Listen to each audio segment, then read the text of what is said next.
Umbiko wethu weqala lapho sibuke khona siyathi ingonyama yethulelwe tethulo tekwesekela komkhosi wencwala walonyaka. Ingonyama yemukele le tethulo esigodlweni engamezweni ngalesithathu entsambama kanzi ke nalonyaka siveke sijinge sakhomba ke inshisakalo yekwesekela umkhosi wencwala.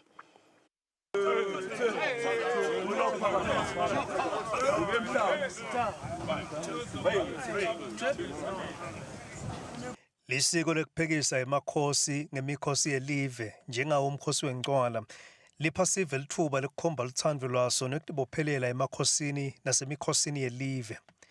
Nalonyaka ke eMaswati aphumeka luthi lwawo aphekisa ingonyama esekela umkhosi wencwala walonyaka.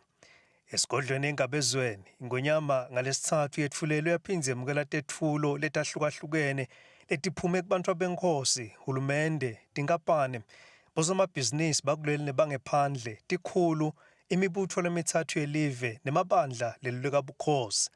Ingonyama ke yethulelwe tinkomo, tinathu letahlukahlukene kanye nekudla. Silo semhlaba sibuye semukela netethulo temali lefike etigidzi temalangeni, titselo netibhidvo lokuphume emkhicitweni webalimi, tikipa nalokunye njeke lokutawugcoka libutho lwengatsha uma liya esikhaleni, yaphindze yetfulelwa nelithende libelihambisana netitulo nemalambu kubala lokumbalwa. Uma sicopha lo mbiko beyisengaphefumuli ingonyama. Uma seyiphefumulile ngilapho kutawuvakala khona ukuthi letethulo tibite malini. Umbiko logcwele utawube sewuyalandzela.